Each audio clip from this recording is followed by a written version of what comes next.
The train whistle cut through the Wyoming afternoon like a rusty blade. Announcing its arrival at Larkspur Station, Rebecca Maynard pressed her face against the window, watching the small town emerge from the dust and sagebrush. 28 years of life had led her to this moment, standing at the threshold of a bargain she never chose to make. The conductor's voice rang out, "Larkspur, end of the line for some folks." Rebecca gathered her traveling case, the leather worn smooth from her mother's hands before it became hers. Inside were 3 dresses, a sewing kit, and a letter that had sealed her fate. Her father's cramped handwriting still burned in her memory. "The debt is settled. You'll marry Carter Wilkes. It's done." She stepped onto the platform, her boots clicking against the wooden boards. The September sun hung low, casting long shadows across the dusty main street. A few townsfolk glanced her way, some with curiosity, others with knowing looks that made her spine stiffen. "Miss Maynard." She turned to find a thin man in a clerk's vest, holding a ledger. His eyes traveled from her face to her worn dress, making calculations. "I'm Rebecca Maynard," she confirmed, lifting her chin slightly. Mr. Wilkes sent me to collect you, said to bring you straight to the ranch." He didn't offer to take her case, just turned and walked toward a wagon waiting nearby. The ride stretched for miles across open rangeland. The clerk, who never offered his name, kept his eyes forward, occasionally spitting tobacco juice over the side. Rebecca watched the landscape roll by endless grass punctuated by distant buttes, cattle grazing in small groups, and the occasional rider checking fence lines. "How long has Mr. Wilkes owned his ranch?" she asked, more to break the suffocating silence than from genuine curiosity. 10 years, give or take. Biggest spread in the valley." The clerk's tone suggested this should impress her. Rebecca had known men who measured themselves by the size of their holdings. Her father had been one of them, until the drought of '72 took half his wheat and the bank took the rest. That's when the letters started. Promises made, deals struck, a daughter's future bartered like livestock at auction. The Wilkes ranch house appeared as the sun touched the horizon. It was a sprawling 2-story structure, built from local timber with a wraparound porch that spoke of prosperity. Ranch hands moved about the corrals, finishing the day's work. None looked up as the wagon approached. Carter Wilkes stood on the porch steps, watching their arrival. Rebecca had expected someone older, perhaps weathered by years under the Wyoming sun. Instead, she found a man perhaps 5 years her senior, clean-shaven with cold gray eyes that assessed her like he was judging cattle weight. "Miss Maynard," he said, not moving to help her down from the wagon. "You're later than expected." "The train was delayed in Cheyenne," she replied, managing the descent on her own while maintaining her dignity. He studied her for a long moment. Rebecca stood still, refusing to fidget under his gaze. She'd been looked at before, by her father's creditors, by men at church socials who whispered about the spinster Maynard girl, by her own mother who saw her as the last card to play in a losing hand. "You're taller than your father mentioned," Carter said finally, "and older." 28, as was stated in the correspondence. "Yes."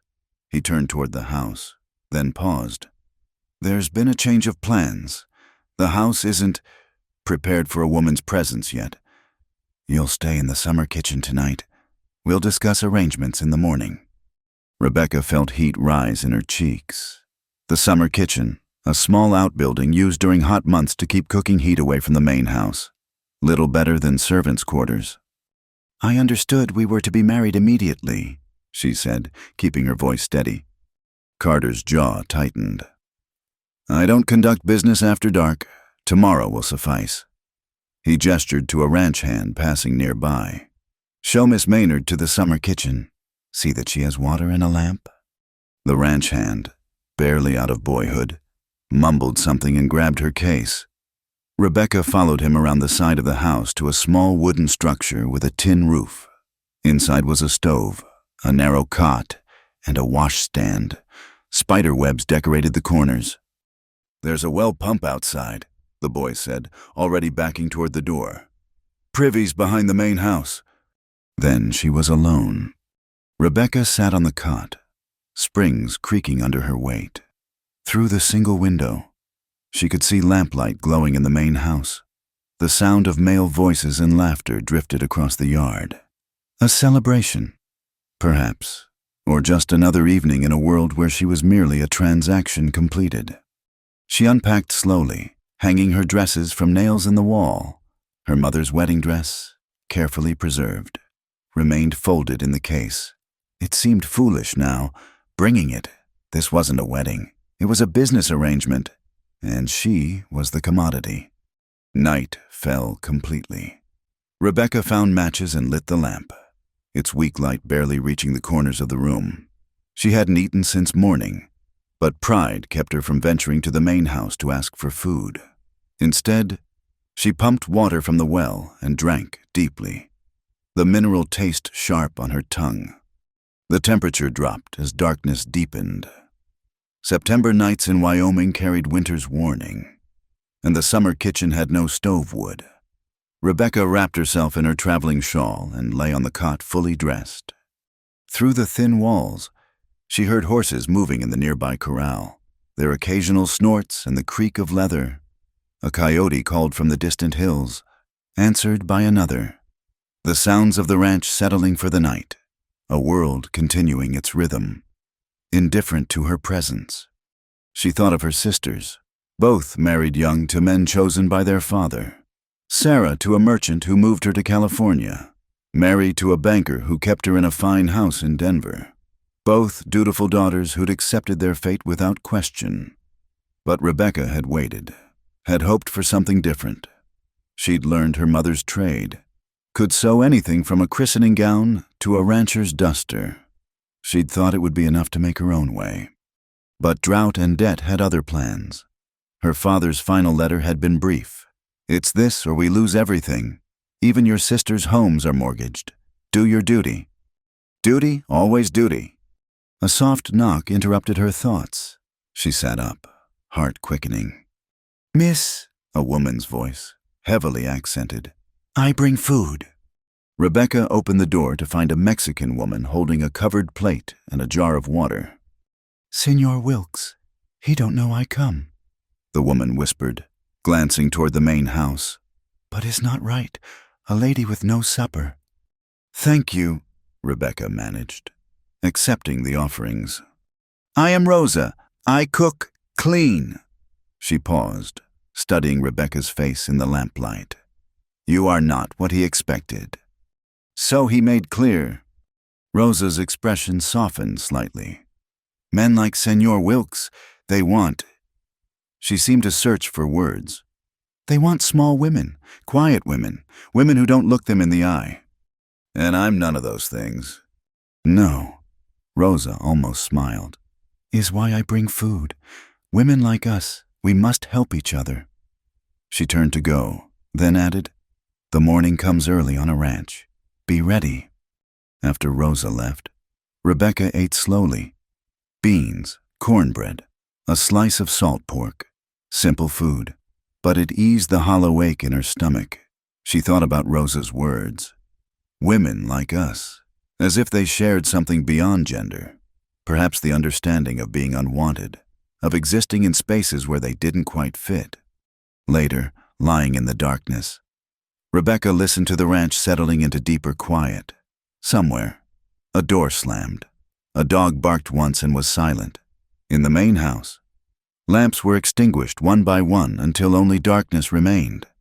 She had traveled 1,000 miles to fulfill a bargain made without her consent.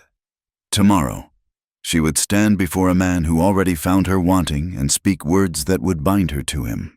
Her first night in this new life was spent in a servant's shelter, alone and cold, already marked as unsuitable. But as sleep finally claimed her, one thought persisted: Rosa had seen something in her worth helping. Perhaps that was enough to begin. The morning arrived with neither ceremony nor kindness.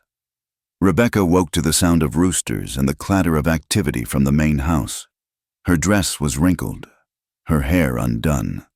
and the cold had settled deep into her bones. She rose stiffly, pouring water from the jar Rosa had left to wash her face and hands. Through the window, she could see ranch hands already at work, moving with the practiced efficiency of men who knew their place in the world. She envied them that certainty.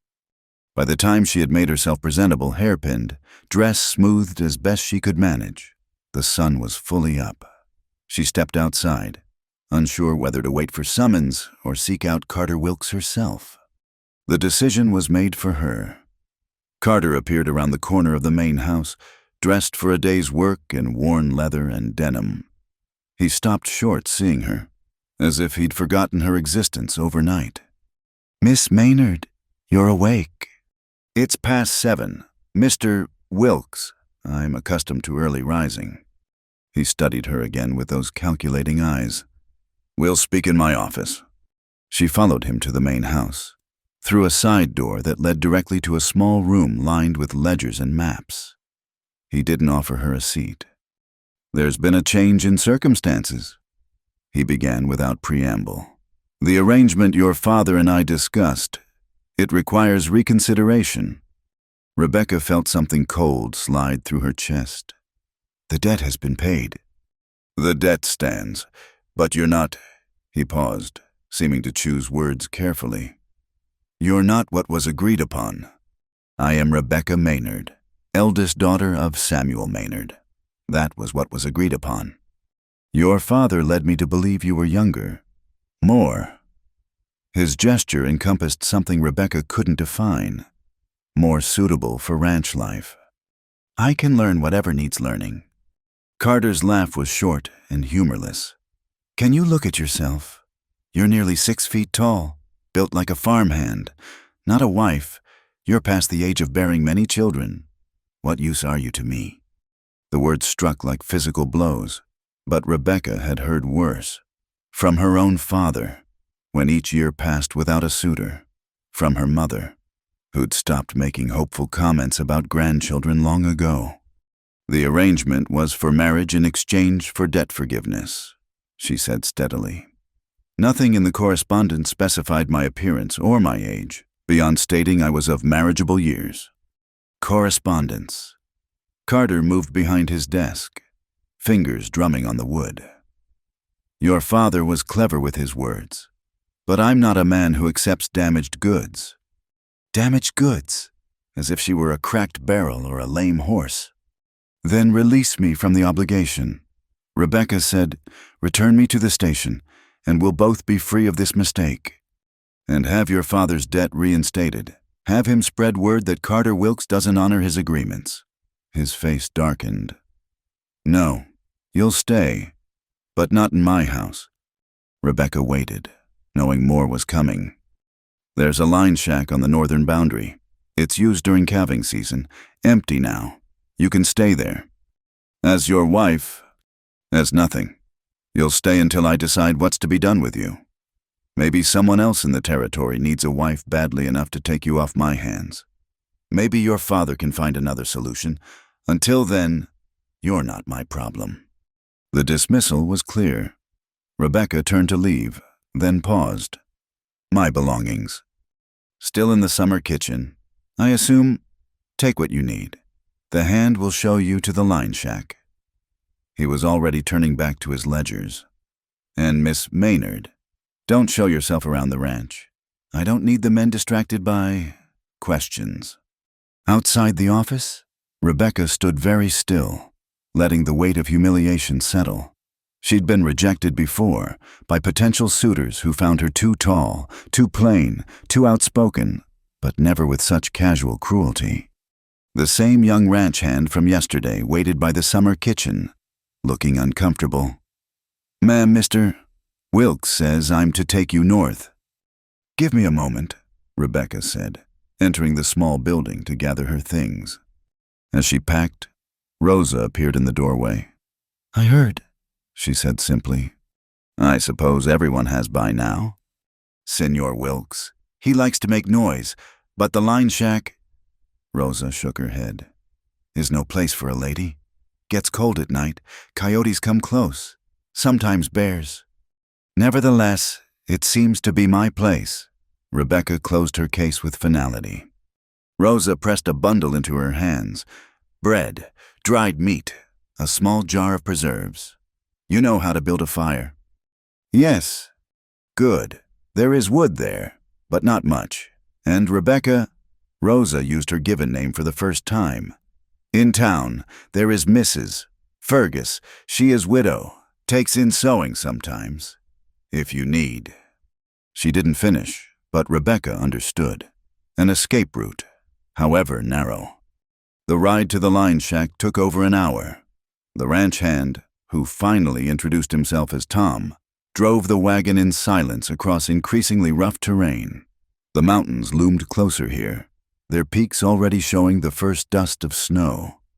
The shack itself was exactly what Rebecca expected. A one-room structure built from rough logs, with a tin chimney and a door that hung slightly crooked. Inside were a narrow bunk, a pot-bellied stove, a table and single chair, and shelves stocked with a few canned goods.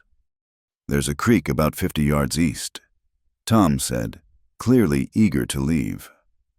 Privy's out back. Mr. Wilkes says someone will bring supplies once a week. Once a week. Tom shrugged, already heading back to the wagon. There's a rifle in the corner, ma'am, case you need it. Then he was gone, the wagon disappearing over a rise, leaving Rebecca truly alone.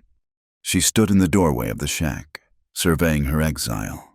The land stretched endlessly in all directions, grassland giving way to foothills, then mountains, beautiful in its vastness, terrifying in its indifference.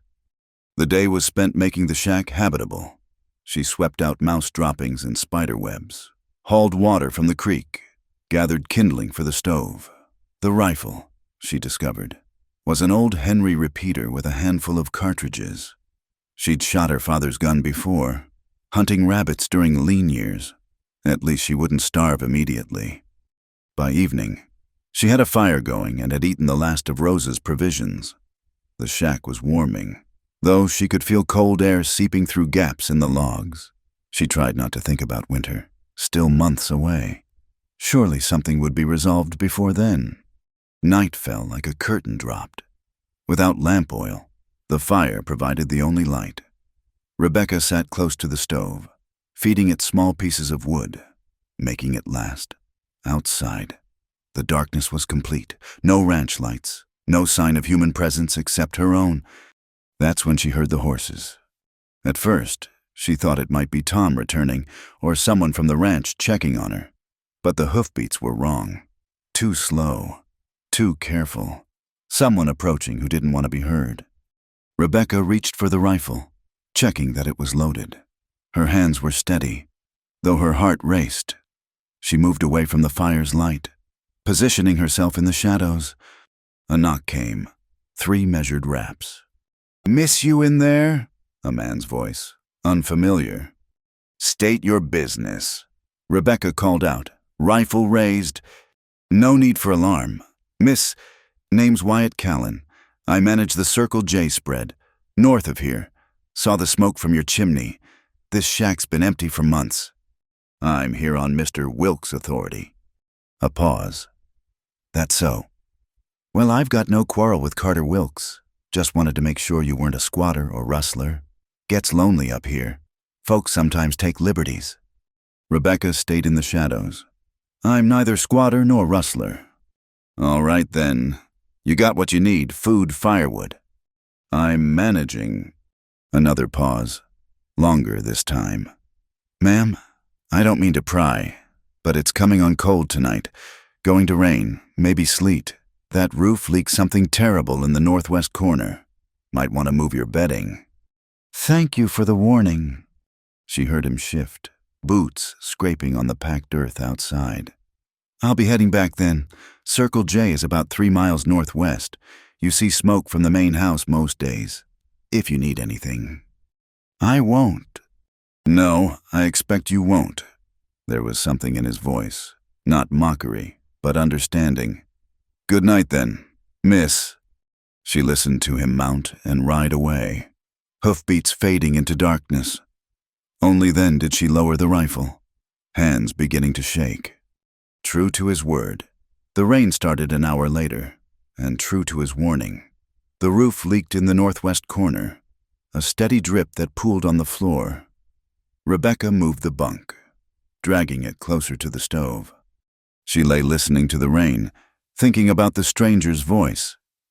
Wyatt Callan. He'd known about the leak, which meant he'd sheltered here before, a neighboring rancher who took notice of smoke from an empty shack, who offered help to a stranger without demanding explanation. The fire died to embers. Rebecca pulled her mother's quilt higher, trying to ignore the cold already seeping back in. Tomorrow she would need more wood, water, food, eventually, all the things that living required, now hers to manage alone. But tonight, she was a woman abandoned on a wooden porch, told she wasn't worth the shelter of a roof, cast out to the margins, to figure out survival or surrender. The rain intensified, drumming on the tin roof. Somewhere in the darkness, a coyote howled. Rebecca closed her eyes, one hand still resting on the rifle beside her bed. She'd been left behind before, by suitors, by fortune, by hope itself, but she was still here, still breathing, still refusing to apologize for the space she took up in the world. That would have to be enough. The morning after the rain brought a world transformed. Ice glazed every surface, turning the grassland into a field of crystal daggers. Rebecca's breath clouded as she struggled to break the frozen crust on her water bucket. Her fingers, already stiff with cold, fumbled with the stove door. No dry wood remained inside. She'd burned through her meager supply, keeping the worst of the cold at bay. Now she faced the choice every frontier dweller knew: venture out into the harsh morning or slowly freeze. She wrapped her shawl twice around her shoulders and stepped outside. The woodpile, such as it was, lay beneath a sheet of ice. Each piece had to be pried free, and most were too wet to burn properly. By the time she'd gathered an armful, her skirts were soaked to the knees and her hands were raw. That's when she saw him again. Wyatt Callan sat his horse at the edge of the clearing, still as a statue. He touched his hat brim when their eyes met, but made no move to approach. Instead, he swung down from his mount and began unloading something from a pack horse she hadn't noticed. "Morning, miss," he called, his voice carrying easily across the frozen ground. "Brought some dry wood. Figured you might need it after last night's weather." Pride warred with necessity. Rebecca stood in the doorway, wet skirts clinging to her legs, knowing she looked like exactly what she was, a woman out of her element, struggling to survive. "I can manage," she said, though the words rang hollow even to her. "I'm sure you can." He stacked the wood neatly beside her depleted pile, movements efficient and practiced. But no sense freezing to prove it. This cold snap came early, caught everyone off guard. He worked in silence for several minutes while Rebecca watched. Torn between gratitude and suspicion, men didn't give without expecting something in return. She'd learned that lesson young. When he finished, he stood back, dusting his hands on his pants. For the first time, she got a clear look at him in daylight. Older than she'd expected, perhaps 40, with weathered features and dark hair showing gray at the temples. His clothes were worn but well mended, the mark of a man who took care with what he had. "Why?" she asked simply. He considered the question, glancing from her to the shack and back. "Because leaving folks to freeze isn't neighborly. Because this shack shouldn't be housing anything but cattle in weather like this. Because—" He paused, seeming to weigh his words. "Because I know what it's like to be somewhere you don't belong, trying to make it work anyway. Mr. Wilkes wouldn't approve of your charity. Carter Wilkes doesn't own the whole territory, much as he might think otherwise." A slight smile creased his features. "Besides, it's not charity. It's decency." He moved back toward his horse, then stopped. From his saddlebag, he pulled out a wrapped bundle. "From Mrs. Fergus in town. Said Rosa mentioned you might need some things." Rebecca's throat tightened. She didn't know these women, yet they'd thought of her. I have no money to repay her. She didn't ask for any. He set the bundle on a stump near the door. She did mention she could use help with sewing. If you've a mind to visit town, her eyes aren't what they used to be. A lifeline, carefully offered. Rebecca nodded, not trusting her voice. Wyatt mounted his horse, gathering the reins. That roof's going to give you trouble come real winter. If you're still here, then... He let the sentence hang, the implication clear. No one expected her to last that long. I'll be here, Rebecca said, finding steel in her spine. He studied her for a long moment. I believe you might. He touched his hat again. Good day, miss. She watched him ride away, leading the pack horse, until they disappeared over a rise. Then she carried the wood inside, piece by piece, stacking it carefully near the stove. Dry wood that would burn hot and clean. Wood that would keep her alive another day. The bundle from Mrs. Fergus contained treasures: a small sack of flour, salt pork, dried beans, a precious tin of coffee, and at the bottom, wrapped in brown paper, a length of sturdy wool fabric and thread, enough to make a warmer skirt or reinforce her thin shawl. A practical gift from one woman to another. Rebecca built up the fire and set water to boil. As the shack warmed, she unwrapped the fabric, running her hands over the dense weave. It had been weeks since she'd held good material, felt the possibility in unmarked cloth. She spent the morning planning the cut, using her mother's techniques to get the most from the fabric. A skirt with a deep hem for extra warmth, using every scrap. The familiar work steadied her hands and calmed her racing thoughts. By afternoon, the ice had melted enough to make travel possible. Rebecca banked the fire carefully and set out on foot toward town. 3 miles to the Circle J, Wyatt had said, and town was supposedly beyond that. She could make it there and back before dark if she didn't dawdle. The walk was harder than expected. The road, such as it was, had turned to mud in places where the sun hit. Her boots, made for city streets, slipped and stuck. But she pressed on, driven by the need to connect with someone, anyone, who might see her as more than an inconvenience. Larkspur appeared just as her legs began to shake with exhaustion. The town was smaller than it had seemed from the train. One main street with a general store, a saloon, a small church, and various businesses scattered between. She found Mrs. Fergus's house by asking a young boy playing with a hoop. It sat at the edge of town, a neat cottage with a sign in the window. Seamstress, mending, alterations. Rebecca knocked, suddenly nervous. The woman who answered was perhaps 60, with silver hair pinned severely back and sharp eyes behind wire spectacles. She looked Rebecca up and down, taking in the mud-stained hem and worn boots. "You're the Maynard girl," she said. It wasn't a question. Rebecca Maynard, yes. "Rosa said you might come." She stepped aside. "Well, don't stand there letting the heat out." The cottage's interior was a wonder of organization. Bolts of fabric lined one wall, sorted by color and weight. A cutting table dominated the main room, with patterns hung neatly nearby. 2 sewing machines, modern treadle models, sat by the windows. "Can you use one of these, Mrs.?" Fergus indicated the machines. "Yes, my mother had a white model. I've been sewing since I was 7. "Show me." It was a test. Mrs. Fergus provided a piece of muslin and watched as Rebecca threaded the machine, adjusted the tension, and ran a series of seams. Straight, curved, gathered. Her hands remembered the rhythm, found comfort in the familiar motion.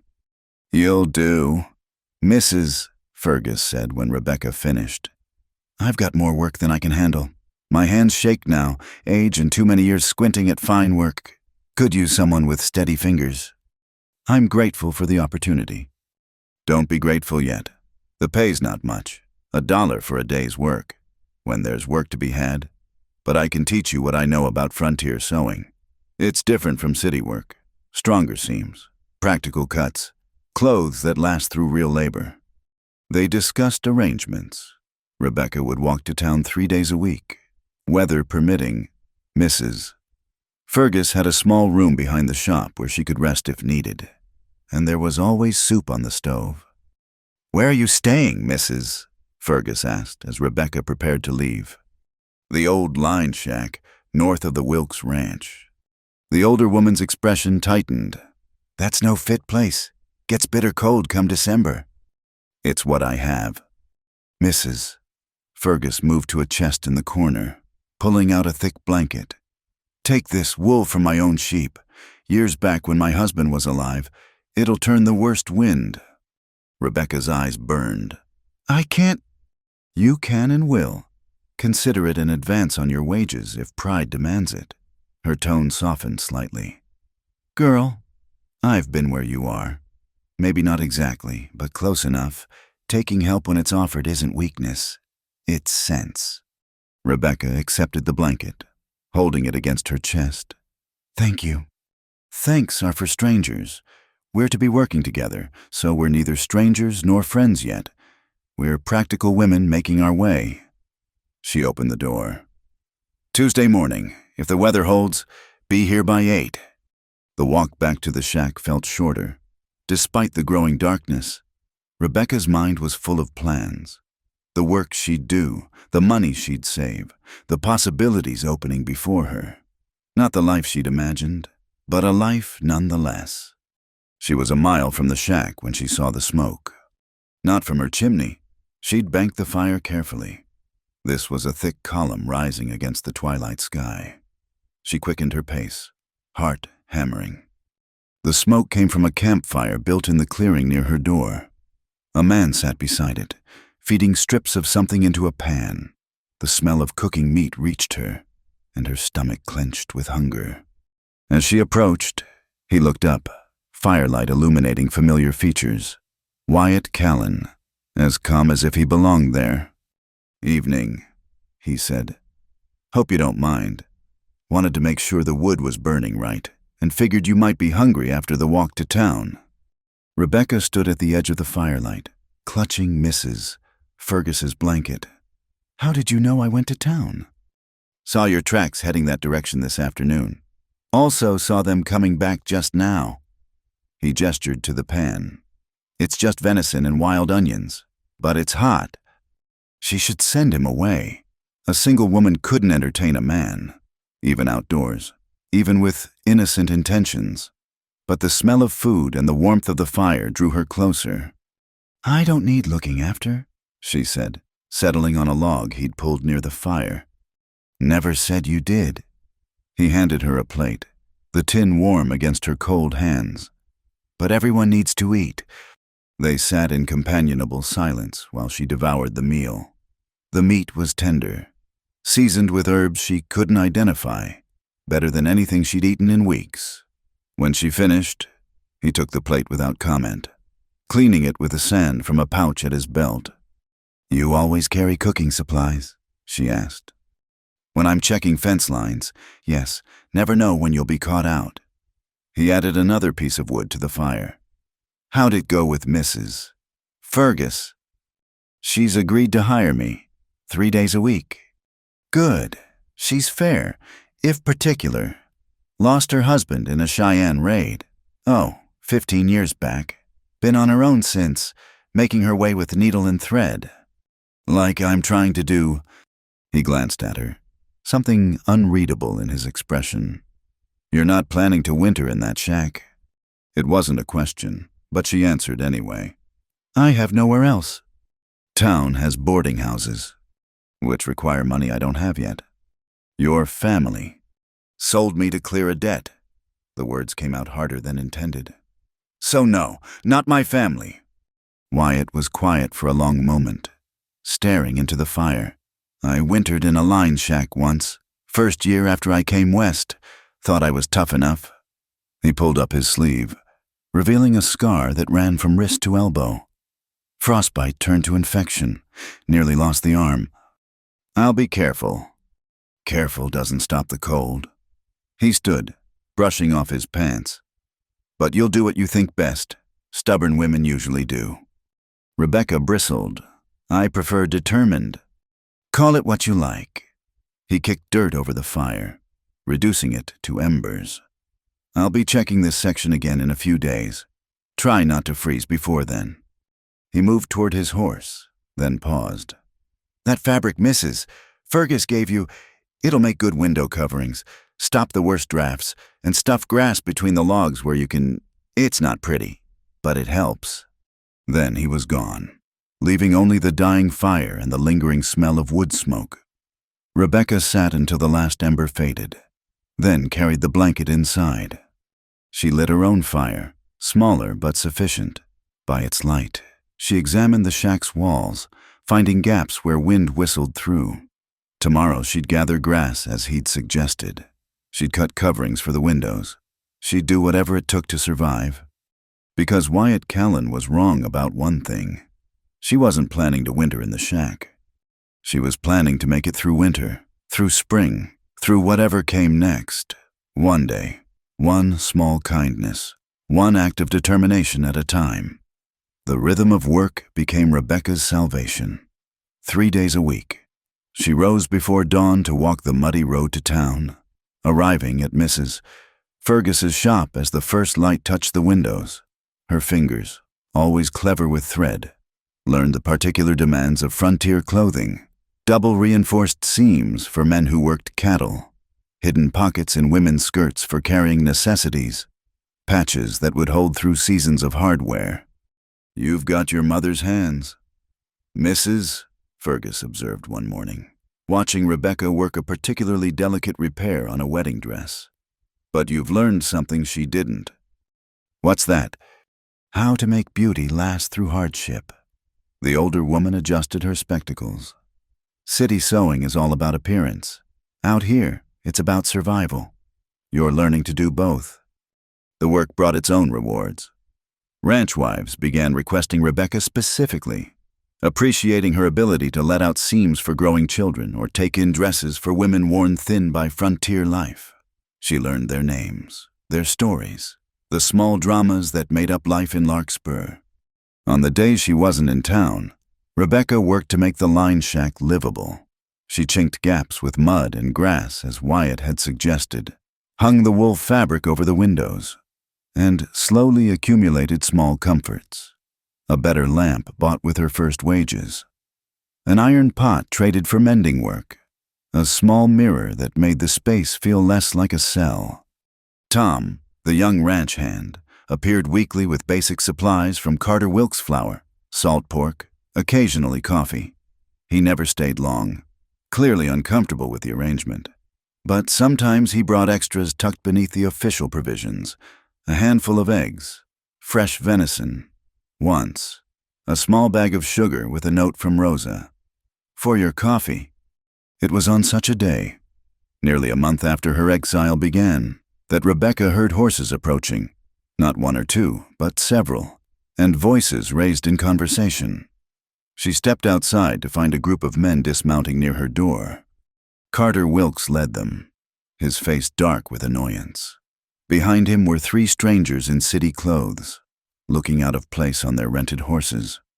Miss Maynard, Carter said, as if her name tasted sour. These gentlemen are from the bank in Cheyenne. They've come to inspect all properties associated with the ranch. The eldest of the strangers, a thin man with prominent whiskers, consulted a ledger. This structure is listed as auxiliary housing, currently occupied. Temporarily, Carter said quickly. Miss Maynard is visiting. She'll be moving on shortly. I live here, Rebecca corrected, meeting the banker's surprised gaze. Have been for over a month. The banker made a note. And you are? She's no one of consequence. Carter interrupted. Rebecca felt heat rise in her cheeks.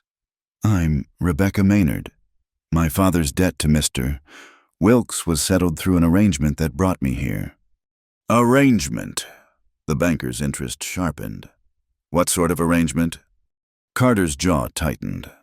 A private matter, not relevant to the bank's concerns. Actually, the banker said slowly, All debts and their settlements are very much our concern, especially those involving property transfers or other considerations. He turned to Rebecca. Miss Maynard, might I speak with you privately? She has nothing to say, Carter snapped. I'll decide that for myself. Rebecca said. She gestured to the banker. Please, come inside. The shack's humble interior clearly surprised the man. He took in the single room, the narrow bed, the meager supplies, his expression growing more troubled. Miss Maynard, he said quietly, are you here of your own free will? I'm here because my father owed money he couldn't repay. The debt was transferred to Mr. Wilkes in exchange for... She paused, choosing her words. For a marriage arrangement, Mr. Wilkes found me unsuitable and sent me here instead. I see. He made several notes. And this debt, do you have documentation? No, my father handled everything. The banker studied her with surprising kindness. Miss Maynard, such arrangements, while not uncommon, must be entered into freely by both parties. If you're being held here against your will? She's free to leave whenever she chooses, Carter said from the doorway. Tell him, Rebecca, tell him you can go any time. Rebecca met his gaze steadily. And my father's debt, what happens to that if I leave? Carter's smile was thin. Why, it reverts to its original terms. With interest, of course. The trap, clearly laid. Rebecca turned back to the banker. I'm here by choice, such as it is. The banker nodded slowly, but something in his expression suggested understanding. I'll need to note this in my report. Unusual arrangements can affect property valuations. He handed Rebecca a card.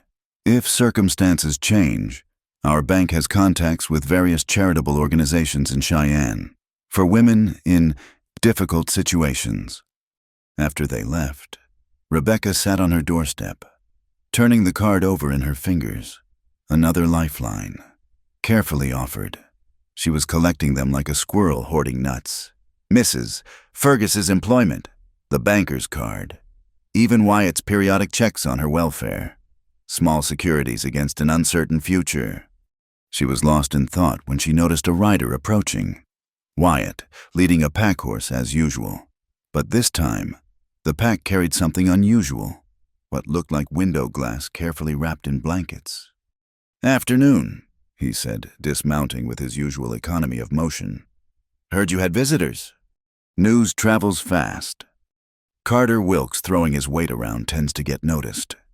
He began unloading the glass. Thought you might use these. Pulled them from an abandoned homestead north of here. No sense letting them go to waste. I can't pay for glass. Didn't ask you to. He examined the window openings. Frames need work, but I can rig something, unless you object to the help. Rebecca watched him work, competent hands fashioning frames from scrap wood. Why do you keep helping me? He paused, considering. Maybe because I recognize something. 10 years ago, I came west with nothing but bad memories and worse prospects. Someone helped me then, old rancher named Morrison. Gave me work when I didn't know a stirrup from a stew pot. Taught me the land. He resumed working. He's gone now, but I remember what he said. The frontier's hard enough without people making it harder for each other. Mr. Wilkes would disagree. Carter Wilkes thinks the world owes him whatever he can take from it. Wyatt fitted a pain carefully. Some men are like that. They see strength as the ability to push others down. But real strength, he paused. Real strength is building something in a place that wants to tear everything down. They worked together as the afternoon waned, Rebecca holding glass while Wyatt secured it. The windows transformed the shack, keeping out wind while letting in light. Such a simple thing, yet it made the space feel less temporary. There, Wyatt said finally, stepping back to admire the work. Should hold through winter. Thank you. He gathered his tools, movements deliberate. I've been thinking, Circle J could use someone who can mend The hands are hard on their gear, and I'm tired of sending work to town. If you're interested, I could bring pieces here. Pays fair. More work, more security. I'd be grateful for it. Good. I'll start bringing things by next week. He moved toward his horse, then turned back. Rebecca. May I call you Rebecca? She nodded. That banker today, he was right about one thing. You don't have to stay in a situation that's wrong. There are always choices, even when they're hard ones. And leave my father to face his debts alone. Your father made his choices. You didn't make them for him. His voice was gentle but firm. Don't mistake duty for justice. They're not the same thing. After he left, Rebecca prepared her evening meal, thinking about his words. The windows caught the last light of day, turning the humble shack golden. She'd been here 6 weeks now. 6 weeks of learning to survive, to work, to exist in spaces where she wasn't wanted. That night, she pulled out paper and pen, bought with her wages, and began a letter to her sisters. Not to complain or ask for help, but to tell them she was alive, working, making her own way. She didn't mention Carter's rejection or the shack. Let them think she was married, settled, safe. The truth would only bring worry they couldn't ease. As she wrote, she noticed her hands. They'd changed in these weeks. The city softness was gone, replaced by calluses from hauling water and chopping wood. Her nails were short, practical, working hands, surviving hands. Outside, a wolf howled in the distance. Rebecca paused in her writing to listen. Once, the sound would have frightened her. Now it was just part of the night's music, like the wind through grass or the creak of settling wood. She sealed the letter and set it aside to mail from town. Tomorrow was a working day at Mrs. Fergus's shop. There were 3 dresses to alter and a riding skirt to create from scratch. After that, she'd stop at the general store for supplies. Maybe treat herself to a penny candy with her wages. Small pleasures, small victories. But they were hers, earned with her own hands, her own choices. The wolf howled again, closer now. Rebecca banked the fire and prepared for bed, checking that the rifle was within reach out of habit. Through her new windows, stars appeared one by one in the darkening sky. She thought of Wyatt's words about strength, about building in a place that wanted to tear things down. Her exile had been meant to break her, to force her back to her father or into accepting whatever arrangement Carter eventually made. Instead, she was building, one stitch, one seam, one day at a time. It wasn't the life she'd imagined, but increasingly, it was the life she was choosing. The first snow came early that year, catching even the old-timers by surprise. Rebecca woke to a world transformed, the familiar landmarks around her shack buried under a pristine white blanket, beautiful and terrifying in equal measure. She'd prepared as best she could, wood stacked high under the lean-to Wyatt had helped her build, provisions stored carefully, extra blankets earned through her sewing work. But watching the snow continue to fall, thick and relentless, she understood why everyone had warned her about wintering alone. By noon, the snow was knee-deep and showing no signs of stopping. Rebecca kept the fire burning hot, melting snow for water since the creek would be frozen. She was cutting fabric for a shirt order when she heard it, the unmistakable sound of horses laboring through deep snow. Wyatt appeared like a figure from a fairy tale, both he and his mount covered in white. He didn't dismount, just called out from the saddle. Storm's going to get worse before it gets better. I'm headed to check on the widow Martinez and her children. Their place is just past yours. Come with me. You can help with the children while I fix their roof. It wasn't really a request. Rebecca grabbed her heaviest shawl and the medical supplies she'd accumulated. Wyatt helped her mount behind him, and they pressed on through the worsening storm. The Martinez homestead was a sad sight, a small cabin with a partially collapsed roof, 3 children peering anxiously from the doorway. Their mother, a young woman who couldn't have been much older than Rebecca, greeted them with relief mixed with embarrassment. "Senor Wyatt, I'm sorry to trouble you." No trouble, Maria. He was already assessing the damage. Let's get this fixed before your little ones freeze. While Wyatt worked on emergency repairs, Rebecca helped Maria move the children's belongings away from the damaged area. The eldest, a boy of perhaps 10, watched her with solemn eyes. "You're the sewing lady," he said. "Mama talks about you." Rebecca smiled. "And you must be Miguel. Your mother says you're learning to read." His face lit up. "Yes, but we only have one book." As the afternoon wore on, Rebecca found herself drawn into the family's rhythm. She helped Maria prepare a simple meal while keeping the younger children, twin girls of about 5, entertained with string games her mother had taught her. When Wyatt came in, covered in snow but satisfied with his repairs, he found Rebecca reading to all 3 children from their single treasured book. "Storm's too bad to travel," he announced. "We'll have to stay the night." Maria flushed. "We don't have much room." "The barn will do for me," Wyatt said easily. "If Miss Rebecca doesn't mind sharing with you and the girls." And so Rebecca found herself spending the night in the tiny cabin. The twins curled between her and Maria, while Miguel slept by the fire. She lay awake listening to the storm rage outside, thinking how different this was from the isolation of her shack. "You're good with them," Maria whispered in the darkness. "Do you have children?" "No, I'm not married." "Neither am I. Not anymore." Maria's voice was matter-of-fact. "Juan died 2 years ago. Mining accident. We've been making do." Making do, the frontier woman's refrain. Rebecca reached across the sleeping children to squeeze Maria's hand and felt an answering pressure. In the morning, the storm had passed, leaving the world crystalline and sharp. Wyatt dug them out, then insisted on escorting both women safely home, Maria and the children first, then Rebecca. At her shack, he helped her clear a path to the woodpile and check that her chimney was drawing properly. As he worked, Rebecca noticed the care he took, the way he anticipated problems before they occurred. "Thank you," she said as he prepared to leave, "for including me yesterday. I needed that."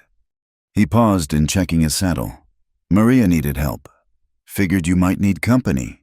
Sometimes the cold outside isn't the worst part of winter." She understood. The cold inside, the loneliness, the doubt, the weight of solitude, that could be harder to bear than any storm. "Would you—" She hesitated, then forged ahead. "Would you stay for coffee? I have some fresh bread from town." It was the first time she'd invited him to linger. He studied her face, perhaps seeing the effort the invitation cost her. "I'd like that." They sat by her stove, sharing coffee and bread with Mrs. Fergus's excellent apple butter. The conversation came easier than Rebecca expected, flowing from the storm to ranch life to books they'd read. Wyatt, she discovered, was surprisingly well educated for a frontier foreman. "My mother was a school teacher back in Ohio," he explained. "Made sure all us boys could read and cipher.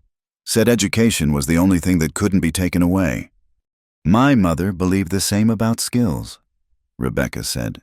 "Especially sewing. A woman who can use a needle will never starve," she used to say. Smart woman. He cradled his coffee cup, steam rising between them. "Rebecca, can I speak plainly?" She nodded, though her pulse quickened. "Winter's barely started. These storms will get worse. And that shack—" He gestured around them.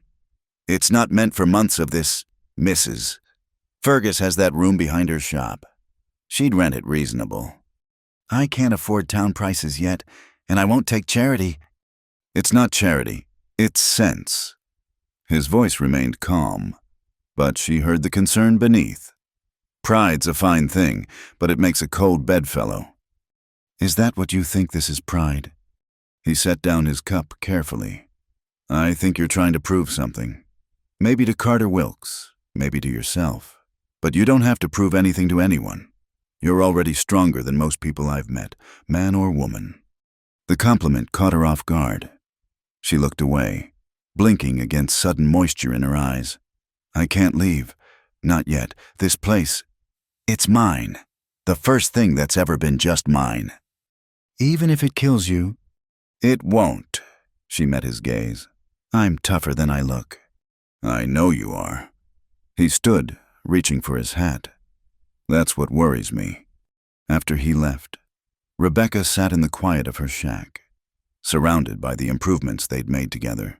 The windows he'd installed, the better stove he'd helped her trade for, the small touches that made the place livable, if not comfortable. She understood his concern. Already, the cold was seeping through every defense, and winter had months left to run. But leaving felt like surrender, like admitting Carter Wilkes had been right to cast her aside. That evening, as she worked on mending Wyatt had brought from the Circle J, she made a decision. She would stay through winter, but not stupidly. She'd accept help when offered, visit town more often, build connections that might sustain her through the worst months. The next morning brought a surprise. Tom arrived with the weekly supplies, but this time he carried a letter. Rebecca's hands shook as she recognized her sister Sarah's handwriting. Dearest Rebecca, it read. Your letter brought such relief. We'd heard nothing since Father sent you west and feared the worst. I'm glad you're settled, though you say so little about your new life. Are you happy as Mr. Wilkes' kind mother asks after you constantly? She's not well. Rebecca, the doctor says her heart is weak. I hesitate to worry you, but thought you should know. If you could send word more often, it would ease her mind. Your loving sister, Sarah. Rebecca read the letter 3 times, each word a weight added to her shoulders. Her mother ill, her sisters worried, and she couldn't tell them the truth, that their father had sold her to a man who found her worthless, that she lived in a shack fit only for cattle, that settled meant barely surviving. She spent the day composing a response, each draft torn up as inadequate. How could she ease their minds without lying? How could she explain her life in a way that wouldn't bring them shame? Finally, as darkness fell, she wrote simply, Dear Sarah, I am well and working, Mrs. Wilkes is teaching me frontier ways. The landscape here is beautiful beyond description. Tell Mother I think of her daily and use her sewing teachings constantly. I am becoming the woman she always hoped I would be, strong and self-sufficient. My love to all. Rebecca. Not lies, exactly, just truth carefully shaped. She folded the letter and set it aside to mail. Outside, snow began falling again, gentle this time, through her windows, Wyatt's windows. She watched it drift down, covering the rough edges of the world in temporary softness. Tomorrow she would walk to town, deliver her mending to Mrs. Fergus, mail her letter, and perhaps stop at Maria's cabin to check on the family. She would continue building her network of connections, her small safeguards against the cold. But tonight, she would sit by her fire and work on a new dress, not for a customer, but for herself, something warm and practical but with touches of beauty. Because Wyatt was wrong about one thing. She wasn't trying to prove anything to anyone. She was simply learning who she was when everything else was stripped away. And that woman, she was discovering, was someone worth knowing. The deal came undone on a Tuesday morning when the temperature finally climbed above freezing. Rebecca was hanging wash on the line she'd strung between 2 posts when she saw the carriage approaching. Too fine for these roads, too clean for the muddy season. Carter Wilkes stepped out first, followed by a man she didn't recognize, older, prosperous-looking, with the soft appearance of someone who paid others to do his labor. They picked their way across the muddy yard like men afraid of soiling their boots. Miss Maynard, Carter said, his tone formal. This is Mr. Josiah Henderson from Denver. He's expressed interest in resolving your situation. Rebecca set down her washing and faced them, hands still damp. My situation doesn't require resolution. Henderson studied her with the calculating gaze of a horse trader. Miss Maynard, I'm a widower with 3 young children. I need a woman who can manage a household. Nothing more. I'm prepared to offer you a respectable position. As a wife, Rebecca asked bluntly. The man colored slightly. As a housekeeper, with the possibility of more, should we find ourselves compatible. She'll take it, Carter said quickly. Won't you, Rebecca? It's a generous offer. Rebecca felt anger rise like bile. That's not for you to decide. Actually, it is. Carter's smile was sharp. Your father's debt remains my concern until it's fully resolved. Mr. Henderson is willing to assume that debt in exchange for your services. The word hung in the air like something foul. Rebecca looked between the two men, seeing clearly the transaction they'd already concluded in their minds. She was goods to be transferred. Nothing more. I need time to consider, she said finally. Henderson frowned. I'm returning to Denver tomorrow. I need an answer today. Then the answer is no. Carter stepped forward, lowering his voice. Think carefully. Rebecca, this is Charity. You're nearly 30, living in a shack, doing common labor. What exactly are you holding out for? Something better than being sold twice. Henderson cleared his throat, uncomfortable with the direction of the conversation. Perhaps the lady needs a moment. Wilkes, might we speak privately? The men retreated to the carriage, leaving Rebecca standing by her washing. She watched them talk, watched Carter gesture toward her shack with obvious disdain, watched Henderson nod and shake his head by turns. She was still watching when another rider appeared on the horizon. Wyatt, riding hard, mud splashing from his horse's hooves. He pulled up short, seeing the carriage, his expression darkening as he recognized Carter. Gentlemen, he said, touching his hat brim. Rebecca, everything all right here? Just business. Callan, Carter said coldly. Nothing that concerns the Circle J. Wyatt dismounted anyway, moving to stand near Rebecca, not beside her. That would be too presumptuous, but close enough that his presence registered. Miss Maynard's welfare concerns anyone with common decency, he said mildly. Henderson looked between them, his trader's instincts clearly sensing undercurrents. I see. The lady has a protector.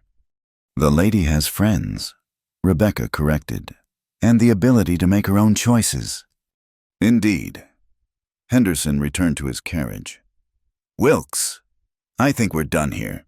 The situation is more complicated than you led me to believe. Carter's face flushed dark. Henderson, wait, she's nobody, a spinster with no prospects. Who clearly has prospects you didn't mention. Henderson climbed into the carriage. Good day, Miss Maynard. I wish you well. After the carriage departed, Carter rounded on Rebecca. You stupid woman, do you know what you've just cost me? The price of a debt you should never have accepted. Rebecca lifted her chin. My father owed you money, not flesh. Your father offered what he had. Carter stepped closer, and Wyatt shifted subtly, hand moving near his sidearm. Carter noticed and stopped. This isn't over. That debt still stands, and I'll collect one way or another. Try it, Wyatt said quietly. See how far you get. Carter's gaze swung to him. Defending her virtue, Callan such as it is careful, or people might get the wrong idea about you two. Let them. Wyatt's voice remained calm. Their ideas can't be worse than the truth about you. For a moment, Rebecca thought Carter might strike him. Then the rancher turned on his heel and stalked to his horse. You've made an enemy today, he called back. Both of you. Remember that when winter gets harder. They watched him ride away, mud flying from his horse's hooves. Only when he disappeared over a rise did Rebecca let out the breath she'd been holding. Thank you, she said quietly. Wyatt shook his head. You'd already sent Henderson packing. I just provided scenery. He paused. Though I'm curious how you knew I was coming. I didn't. Ah. He moved to his horse, pulling something from the saddlebags. Brought the mending from the ranch. Boys were harder than usual on their gear this week. Rebecca accepted the bundle, grateful for the return to normalcy. "Would you like some coffee I made fresh this morning?" They sat outside, the weak sun making it just warm enough to be pleasant. Rebecca found herself telling him about her mother's illness, the carefully worded letters, the weight of being the family's last hope for solvency. "You could go back," Wyatt said carefully. "Your family would understand." "Would they? Their security depends on my father's debt being settled. If I leave..." She shrugged. "Besides, go back to being the spinster sister living on charity. At least here I'm earning my own way." "Is that enough, earning your way?" Rebecca considered the question.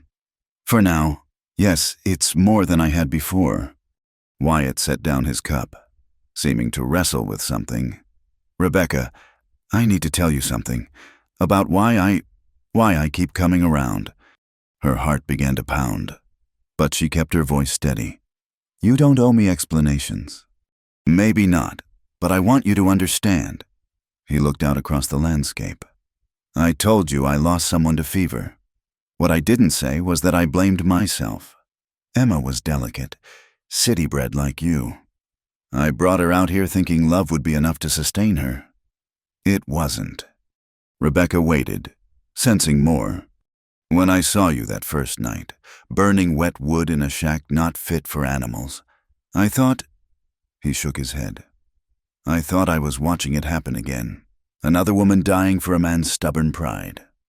But I'm not dying." "No." He turned to her, something warm in his eyes. "You're not. You're thriving, against all odds, making a life from nothing but will and skill. It's remarkable." The word hung between them, weighted with meaning.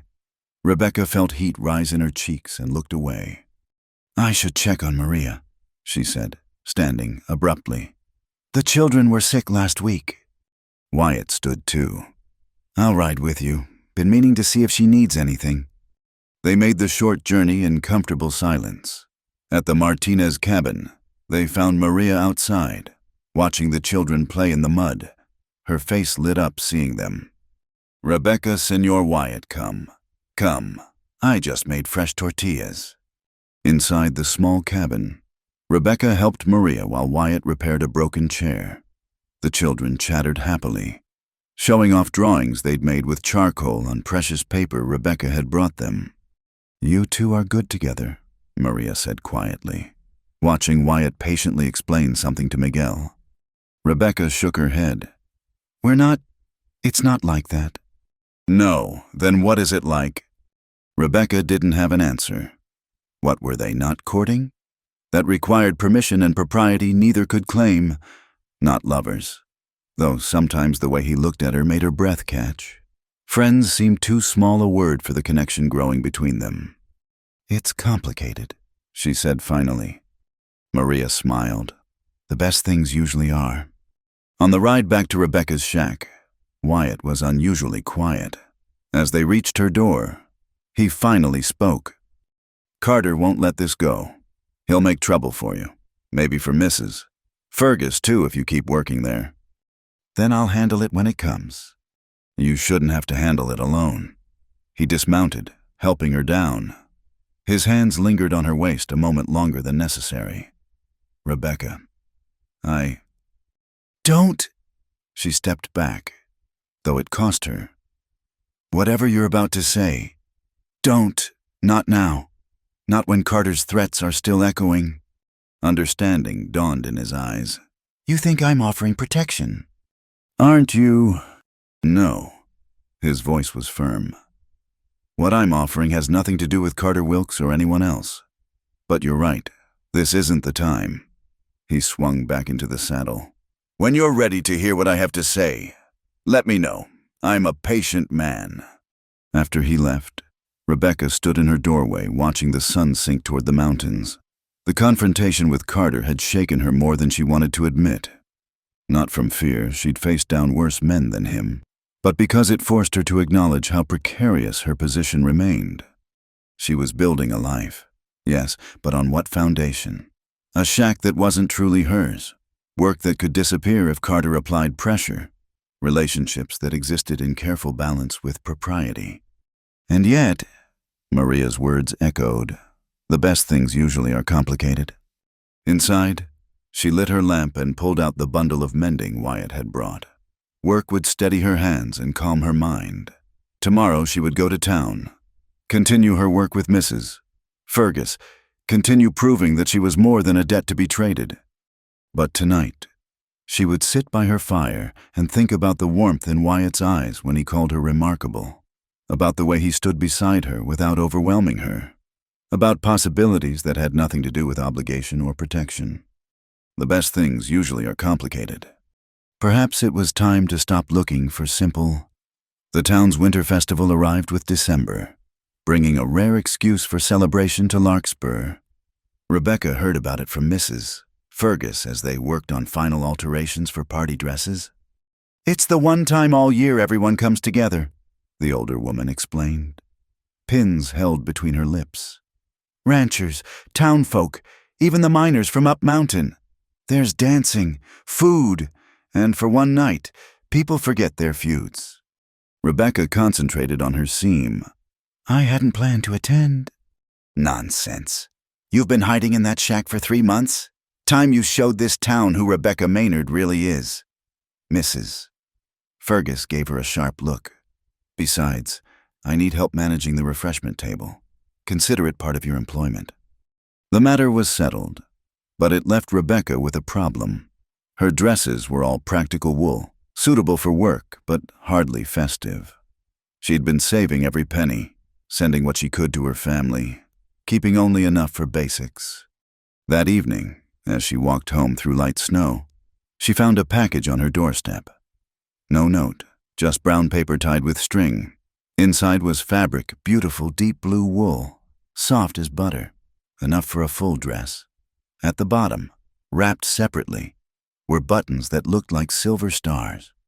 She knew without asking who had left it. The fabric was too fine for local purchase, specially ordered from Denver or beyond. But Wyatt would have known better than to attach his name. That would have made it charity. Or worse, improper.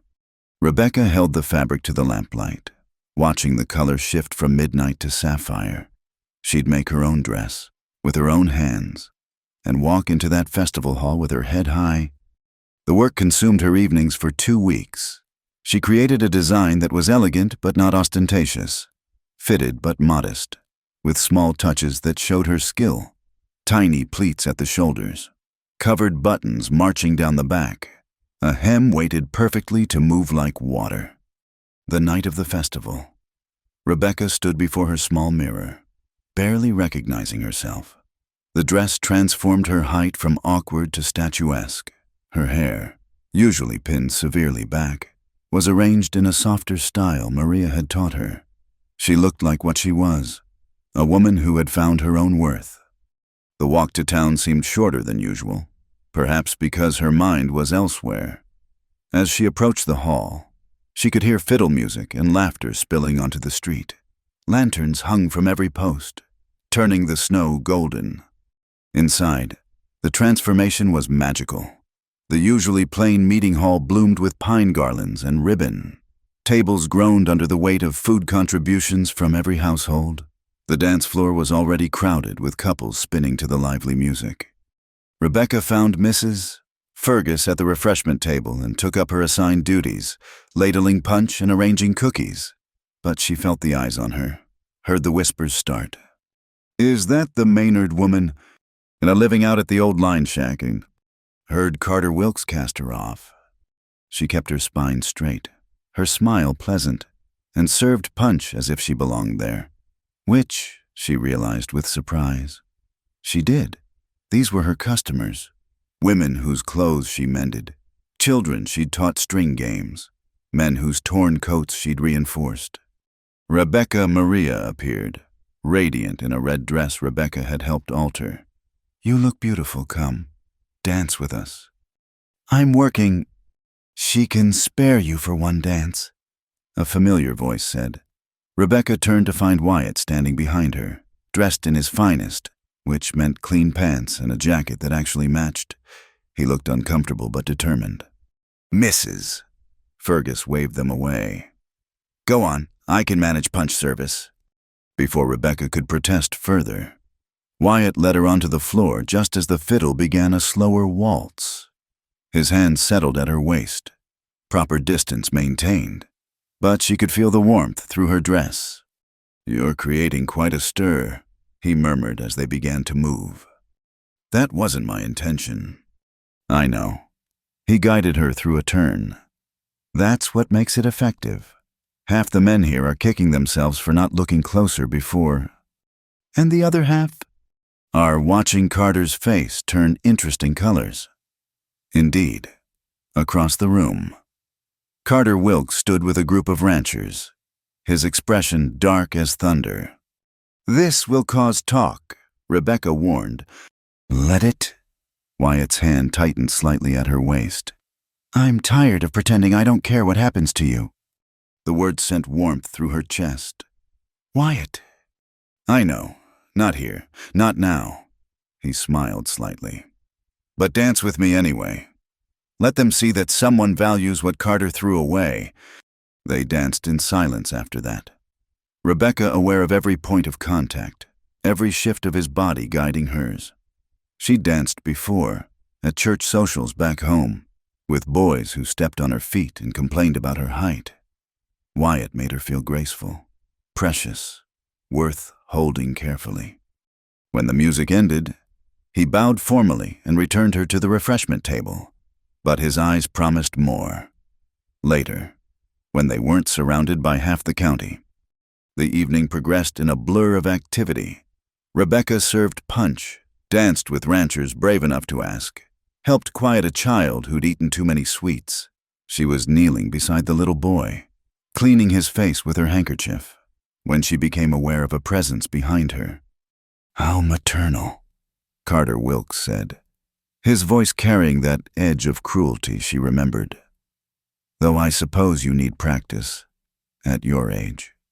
Rebecca rose slowly, keeping the child behind her. Did you need something, Mr. Wilkes? Just observing, you've done well for yourself. Considering, though I wonder what your father would think, seeing his daughter playing servant at a party. I imagine he'd think I was surviving despite his failures. The words came out sharper than intended. Carter's eyes narrowed. Careful. Your position here isn't as secure as you think. One word from me to the right people. Would do what? Exactly. Wyatt had materialized beside them, casual but alert. Tell them she's an honest woman earning her way, that she refused to be sold like cattle. His voice remained pleasant, but steel ran beneath. I think most folks here respect that. Indeed, Rebecca noticed others drawing closer. Mrs., Fergus, Maria, several ranchers' wives she'd sewn for, not confrontational, just present, witnessing. Carter noticed too. This isn't over, he said quietly, then louder. Enjoy your little triumph, Miss Maynard. Winter's long, and charity runs thin. After he left, Rebecca found herself surrounded by quiet support. A hand on her shoulder here, a murmured word of encouragement there. These people had taken her measure over months of small interactions, and found her worthy of protection. Later, as the festival wound down, Rebecca helped with cleanup. The hall slowly emptied until only a few remained. She was folding tablecloths when Wyatt approached. Walk with me, he said simply.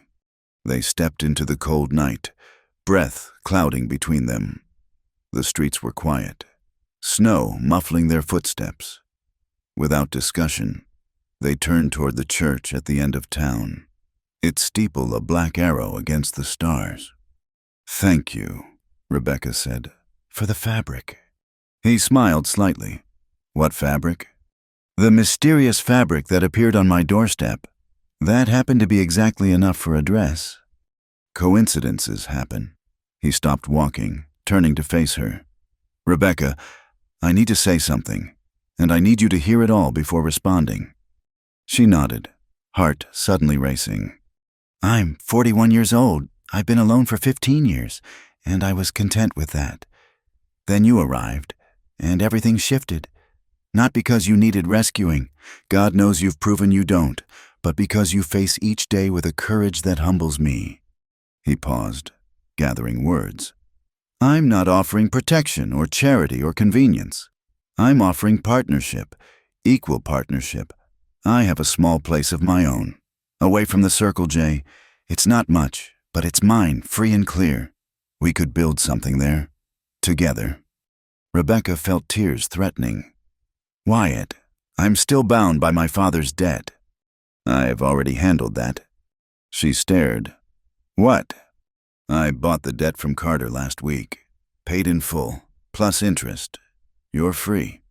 Rebecca. Have been for days. He pulled a paper from his jacket. The receipt, if you need proof. Rebecca's hands shook as she took the document. Why didn't you tell me? Because I needed you to hear my offer without that between us. Your freedom isn't conditional on your answer. His voice was fierce with conviction. If you say no, you're still free. The shack is yours as long as you want it. The debt died with my payment. She couldn't speak past the tightness in her throat. He'd freed her without conditions, without expectations, had given her the choice she'd never had. I don't know what to say. Say you'll think about it. Real partnership, Rebecca, your sewing work, my ranching, building something that's ours, not his or mine, but ours. He touched her face gently. I'm not a young man or a wealthy one, but I promise you'll never be sold again, never be less than equal, never be anything but treasured. Rebecca leaned into his touch, feeling walls she'd built for protection finally crumble. I need time to understand what it means to choose freely. Take all the time you need. He kissed her forehead, soft as snowfall. I've waited 15 years. I can wait a little longer. They walked back through town in companionable silence. At the turnoff to her shack, Wyatt stopped. One more thing, he said, reaching into his jacket. This came for you at the postal office, from Denver. Rebecca recognized her sister's handwriting and tore open the letter with trembling fingers. The news was brief but devastating. Their mother had died 2 weeks ago, peacefully, in her sleep. The funeral was already past by the time the letter would reach her. She stood in the snow, letter crumpling in her hand, unable to process the loss.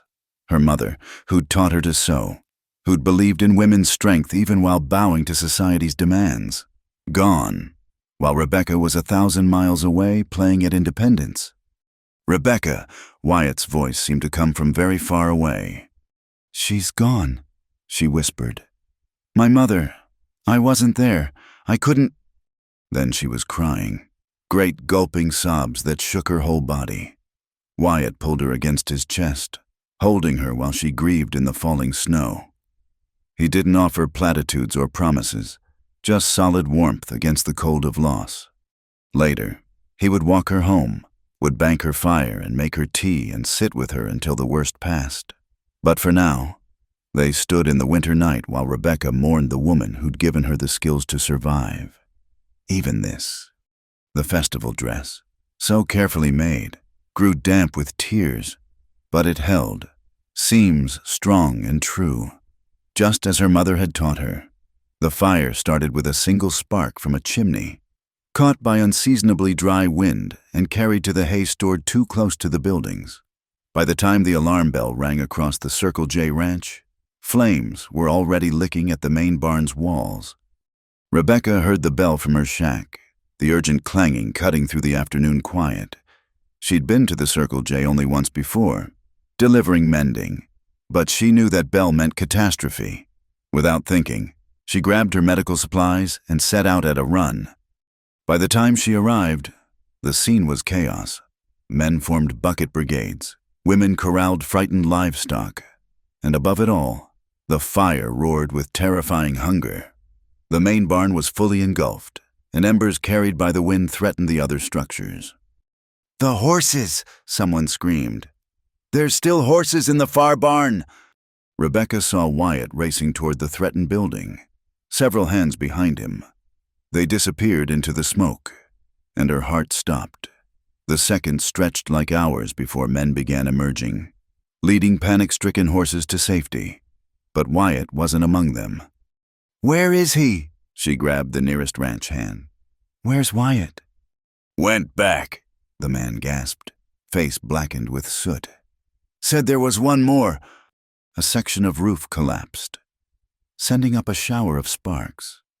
Rebecca started forward, but strong hands held her back. She fought against them, watching the doorway, praying. Then he appeared, staggering, a young foal draped across his shoulders. 2 men rushed to help him, taking the animal, supporting him as his knees buckled. Rebecca broke free and ran to him.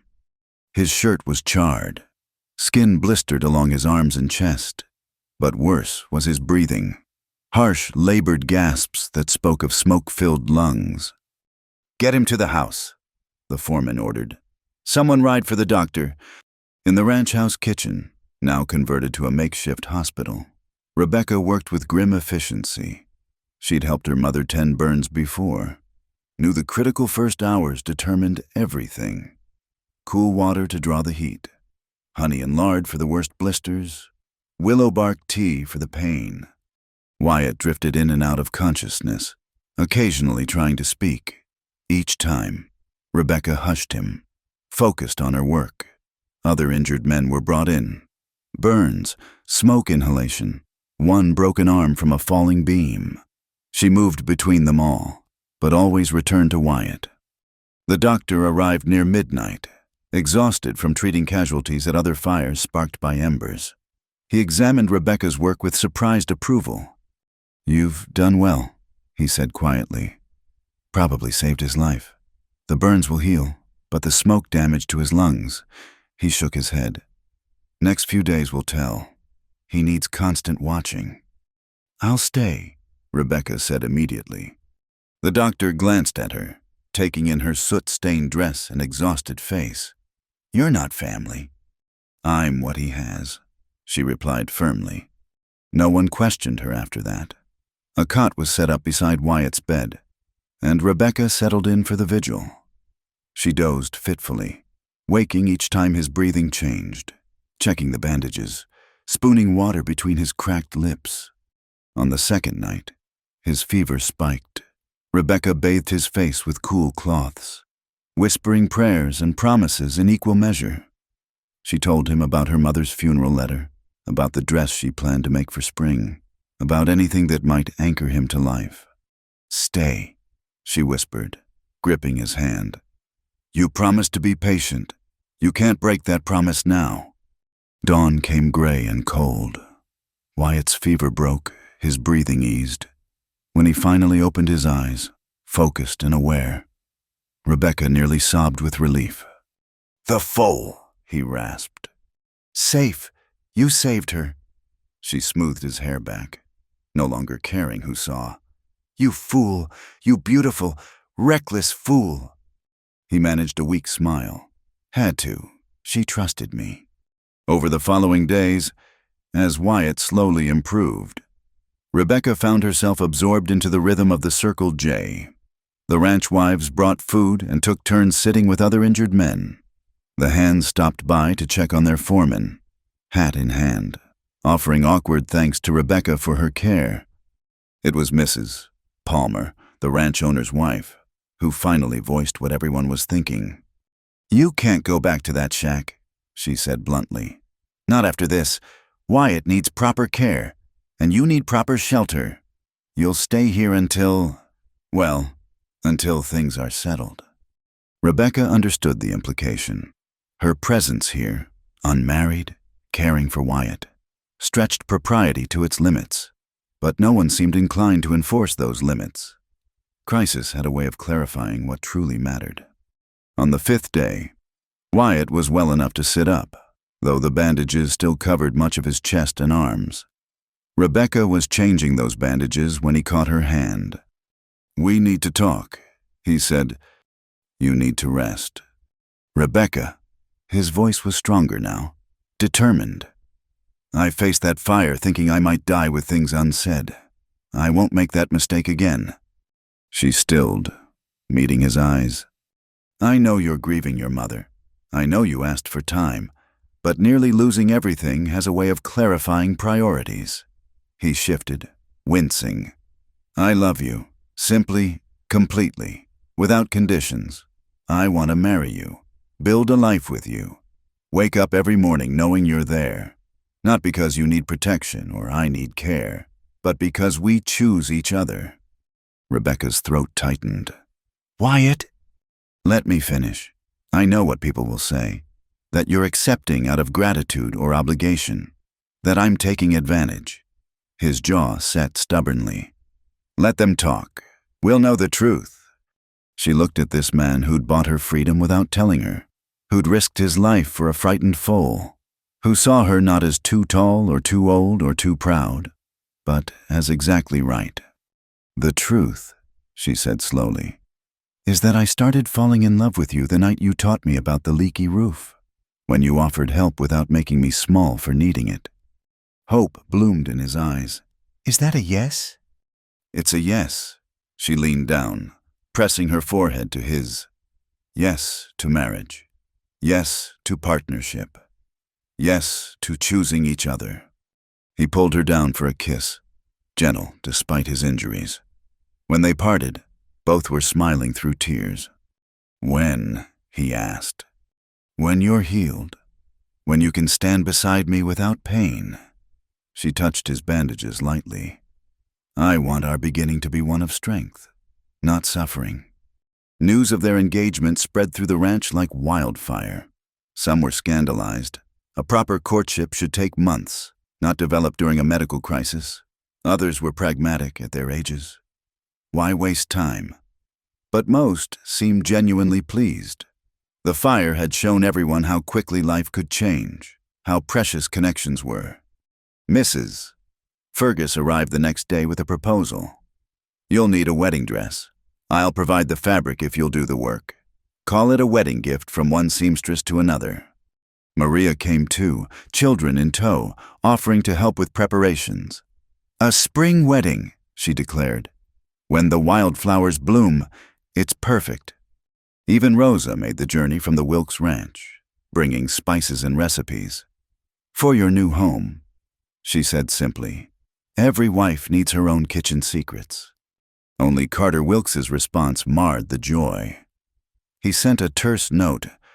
I hope you're satisfied with your bargain. You've bought yourself a broken-down foreman and a life of labor. May you have the happiness you deserve.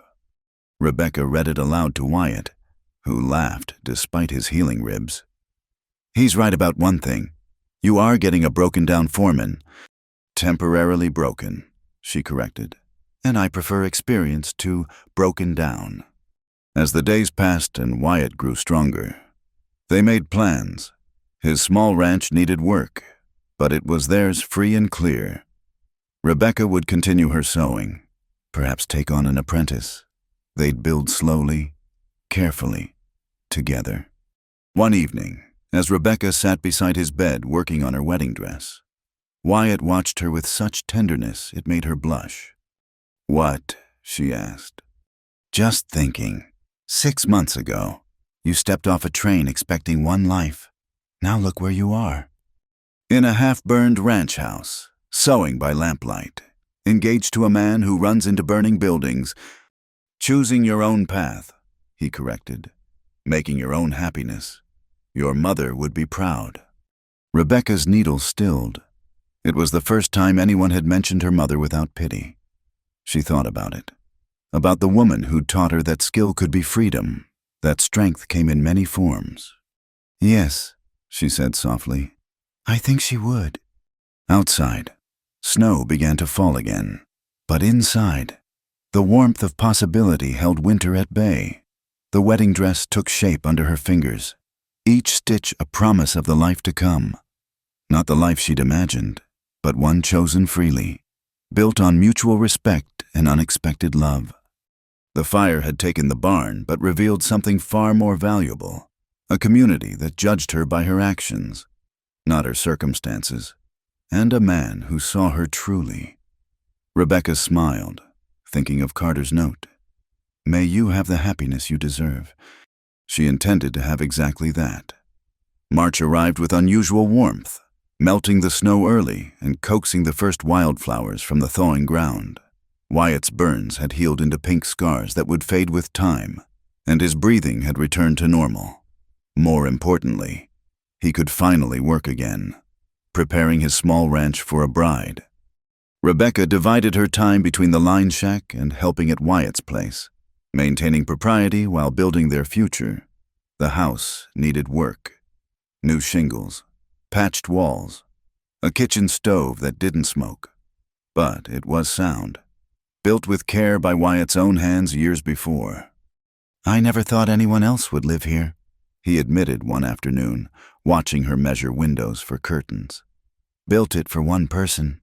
Might be too small." "It's perfect," Rebecca assured him, already envisioning the changes she'd make. A sewing room in the small parlor, herbs growing by the kitchen door, perhaps chickens in the yard. "We don't need much space, just enough for us." The wedding was planned for the first Saturday in April, when the prairie would be carpeted with pasque flowers and the risk of blizzards had passed. Rebecca worked on her dress in the evenings, incorporating her mother's lace carefully saved from the wedding dress that had traveled west with her. Each stitch connected past to future, honoring what was while building what would be. One evening, as she put finishing touches on the hem, Wyatt appeared at her door with an unusual request. "There's something I need you to see," he said. "At the house. Can you come?" They rode in comfortable silence, the setting sun painting the grassland gold. At his ranch, he led her not to the house but to a small outbuilding she'd assumed was storage. "Close your eyes," he instructed. She heard him open a door, felt him take her hand to guide her inside. The smell hit her first.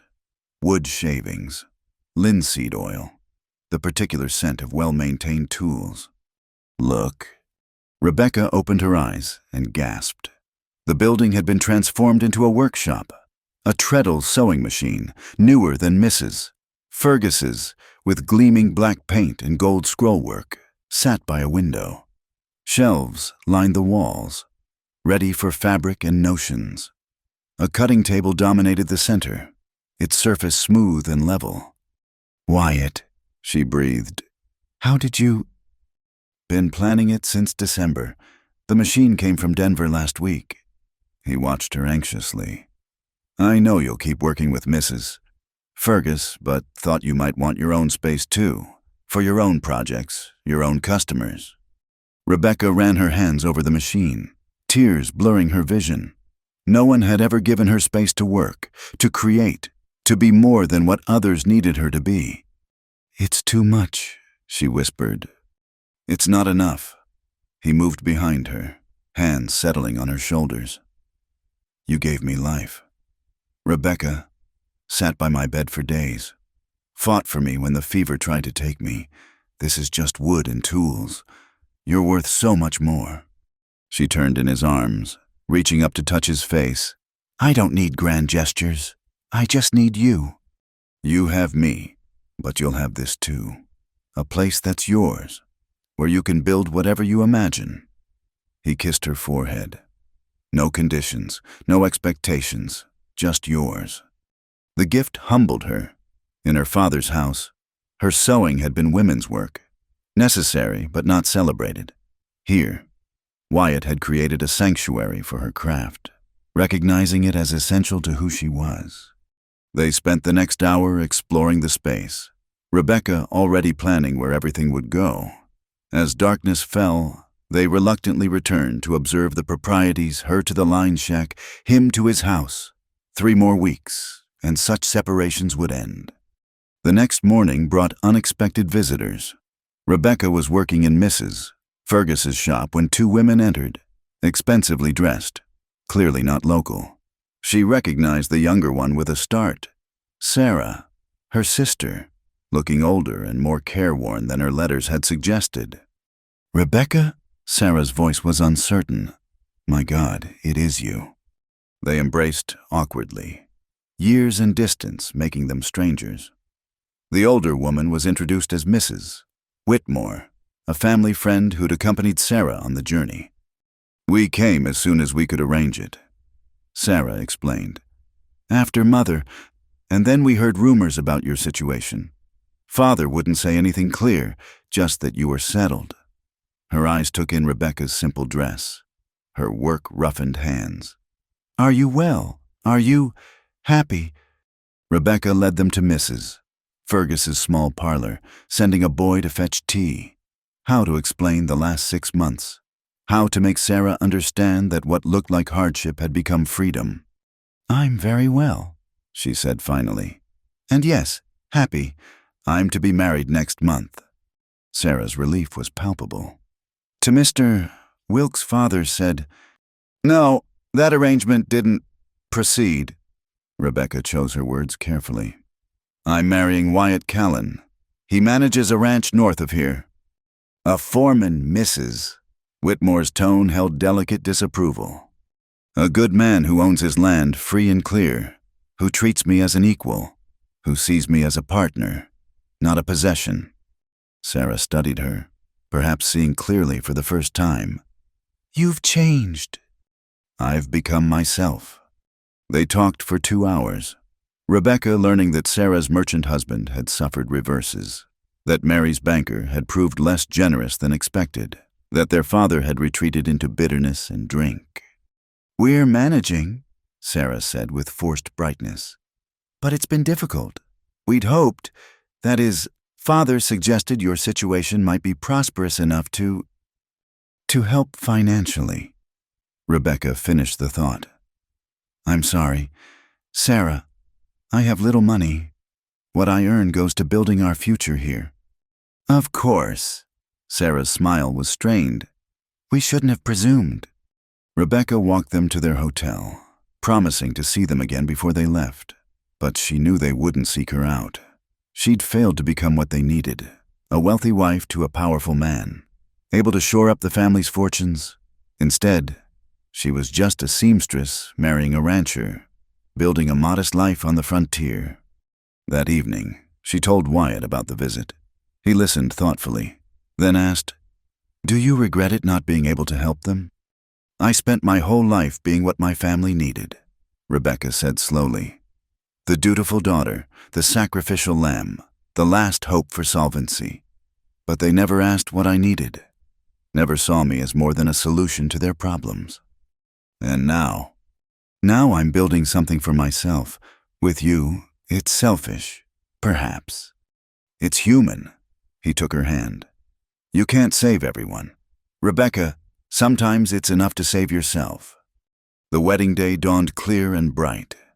Rebecca rose early in the line shack for the last time, watching the sun paint the grassland gold. Tonight, she would sleep in her own home, beside her chosen husband, beginning the life she'd built from nothing but determination and hope. Maria arrived first, children in tow, to help her dress. The wedding gown was Rebecca's finest work, ivory silk bought with her own earnings. Every seam perfect, every detail considered. Her mother's lace formed the collar and cuffs, connecting past to present. You look like a queen, Maria breathed. Senor Wyatt will forget to breathe. The ceremony was held in the small church, packed with friends and neighbors. Mrs. Fergus stood in place of family, having shooed Sarah's telegram of regrets aside with typical practicality. Family is who shows up, she'd said firmly. As Rebecca walked down the aisle, she saw the truth of it. Rosa dabbing at tears, ranch hands scrubbed clean and uncomfortable in their Sunday clothes. The banker from Cheyenne who'd offered her his card, Mrs. Palmer from the Circle J, even some of Carter's cowboys who'd split from his ranch after the fire. These people had seen her at her lowest and helped her rise. They were her chosen family. Wyatt waited at the altar, his face transformed with joy. He wore a new suit, but she could see the burn scars on his hands, badges of courage that matched her own invisible scars. When their eyes met, the rest of the world fell away. The vows were simple, but Rebecca felt their weight, to honor and cherish, in sickness and health, for better or worse. She'd lived the worst already. Everything from here was better. You may kiss your bride, the minister said, and Wyatt did, thoroughly enough to make the congregation chuckle. The reception was held at the Circle J, the barn rebuilt and decorated with wildflowers. There was dancing and laughter, simple food made special by abundance of joy. Rebecca danced with every man who asked, but always returned to Wyatt, drawn like a compass to true north. As the sun set, they made their farewells and rode to their ranch in a wagon loaded with gifts. The house glowed with lamplight, welcoming them home.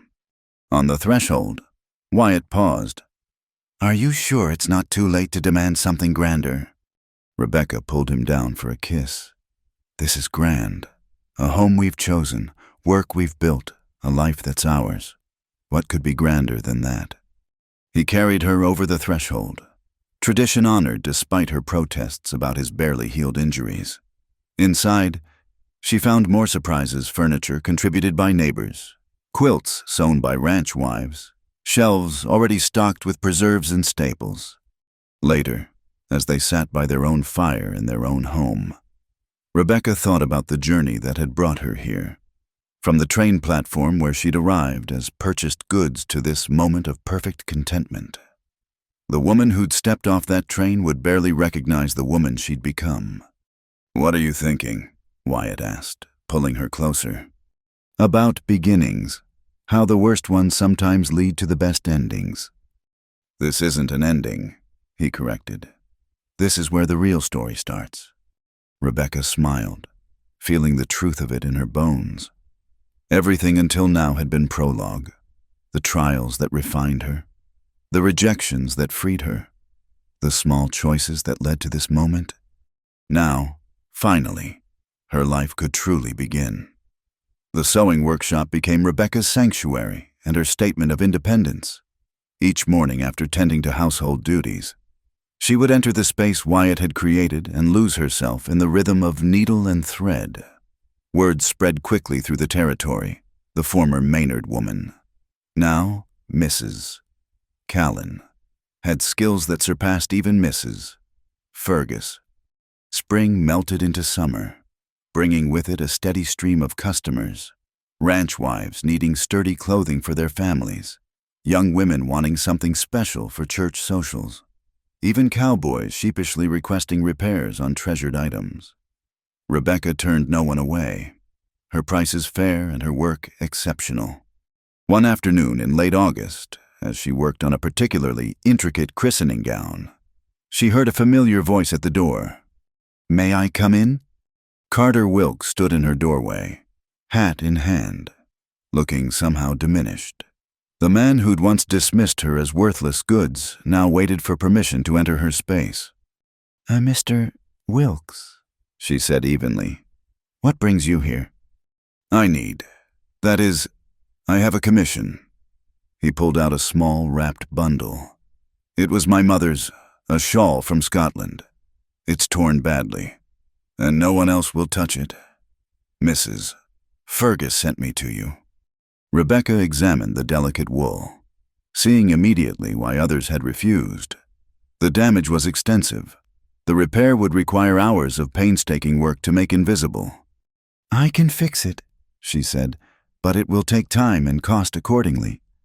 "Price is no object." He shifted uncomfortably. "It's all I have left of her." She quoted a fair price, high enough to reflect the work's difficulty, not so high as to be vengeful. He agreed immediately, then lingered as if wanting to say more. "Was there something else?" "I was wrong," he said abruptly. "About you, about many things." He met her eyes briefly. "I thought strength meant taking what you wanted. You've shown me it means building something worth having." Before she could respond, he was gone, leaving only the damaged shawl and the echo of an apology years in coming. That evening, as she recounted the visit to Wyatt, he listened thoughtfully. "Will you do the work?" he asked. "Yes, not for him, but for the craft. And perhaps—" She paused, considering. "Perhaps because holding on to anger takes energy better spent elsewhere." Wyatt smiled. "My wise wife." The shawl took 3 weeks to repair. When Carter returned to collect it, His eyes widened at the result. The mend was invisible unless you knew exactly where to look. The pattern perfectly matched, the delicate wool restored to beauty. "It's perfect," he said quietly, like she never left. Rebecca wrapped it carefully. "Treasured things can be mended, Mr. Wilkes, but they're fragile. They need gentle handling." He understood the metaphor, nodding slowly. As he paid, adding a substantial bonus she hadn't asked for, he said, "I'm selling the ranch, moving to California, fresh start." "I wish you well," Rebecca said, and found she meant it. After he left, she stood in her workshop, surrounded by the tools of her trade and the evidence of her success. 6 months married, and already she'd built a reputation that stood on its own merit. The girl who'd arrived on the train, sold like cattle, seemed like a stranger now. A knock interrupted her thoughts. Maria entered with her children, Miguel now tall enough to reach Rebecca's shoulder. "Señora Rebecca," Maria said, her usual warmth tempered with worry. "I need your help, but not with sewing." Over tea, the story emerged. Maria's late husband's family in Mexico had been writing, insisting she return with the children. They claimed rights to the boys especially, threatening legal action. "I built our life here," Maria said, tears threatening. "This is our home, but I don't know how to fight them." Rebecca thought of her own journey, of the people who'd offered lifelines when she needed them most. "We'll help," she said firmly. "Wyatt knows a lawyer in Cheyenne. We'll write letters, gather support from the community. You're not alone." The campaign took months. Rebecca organized the ranch wives, collecting testimonials about Maria's character and the children's well-being. Wyatt handled the legal aspects, even traveling to Cheyenne to meet with attorneys. The entire community rallied, understanding that Maria's fight was about more than one family. It was about the right to choose your own path. By Christmas, the threat had passed. The Mexican relatives, faced with overwhelming evidence of Maria's fitness as a mother and the children's thriving life in Wyoming, withdrew their claims. The celebration at Maria's small home that night was joyful and tearful in equal measure. "You saved us," Maria whispered to Rebecca. "We saved each other," Rebecca corrected. "That's what neighbors do." Winter arrived with less ferocity than the previous year, or perhaps Rebecca simply felt it less. Her workshop stayed warm, her home was secure, and her marriage had settled into a rhythm of shared work and quiet contentment. She and Wyatt moved together like dancers who'd found their perfect partner, each supporting the other's steps. One evening in February, as they sat by the fire, Wyatt reading, Rebecca embroidering, she felt an unusual flutter in her belly. She'd been tired lately, foods tasting strange, but had attributed it to winter's demands. Now, counting backwards, she wondered, "Wyatt," she said carefully, "how do you feel about changes?" He looked up from his book. "Depends on the change. You planning to rearrange furniture again?" "Something bigger." She took his hand, placed it on her still flat stomach. Summer might bring more than just good weather. Understanding dawned in his eyes, followed by joy so pure it took her breath away. "A baby." "I think so. I'll see the doctor next week to be certain, but—" He pulled her into his arms, holding her as if she were made of spun glass. "A baby," he repeated, wonder in his voice. "Our baby." They sat together, planning in whispers. The small room beside theirs that could become a nursery. The cradle Wyatt would build with his scarred but skilled hands. The tiny clothes Rebecca would sew with all the love she'd stored up over years of waiting. "Are you happy?" Wyatt asked. Rebecca thought about the question seriously. A year ago, she'd been alone in a freezing shack, rejected and abandoned. Now she sat in her own home, successful in her own right, married to a man who saw her truly, carrying a child created in love rather than obligation. "Yes," she said simply, "completely happy." The months passed with the gentle rhythm of anticipated joy. Rebecca's workshop remained busy even as her movements grew more careful. Women who'd once whispered about the scandal of her arrival now brought gifts for the baby, advice for the new mother, stories of their own journeys. Mrs. Fergus, training a new assistant to take Rebecca's place, grew sentimental. You've come far, girl. From that wet creature in my doorway to this. Your mother would burst with pride. And perhaps she would, Rebecca thought. Her mother had taught her that skill could be freedom, but Rebecca had learned something more, that freedom meant the right to choose your own bonds, to build your own life, to say yes on your own terms.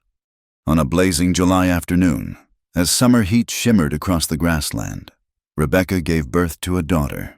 The labor was long but not complicated, attended by the midwife and several ranch wives who'd become her chosen sisters. When Wyatt was finally allowed in, he approached the bed as reverently as he'd once approached her burning shack, offering help without overwhelming. "She's perfect," he whispered, touching the baby's tiny fist. "What shall we name her?" Rebecca had thought about this for months. "Hope," she said. "Hope Catherine Callan, for the future, and for my mother who gave me the skills to reach it." As she nursed her daughter for the first time, Rebecca marveled at the journey. She'd been sold like property, rejected as worthless, left to survive or surrender. Instead, she'd built a life of purpose and love, stitch by careful stitch. The baby fussed, and Rebecca soothed her with the same patience she'd once applied to damaged fabric. Outside, she could hear Wyatt talking to well-wishers, his voice full of quiet pride. Her workshop waited, full of half-finished projects she'd return to when ready.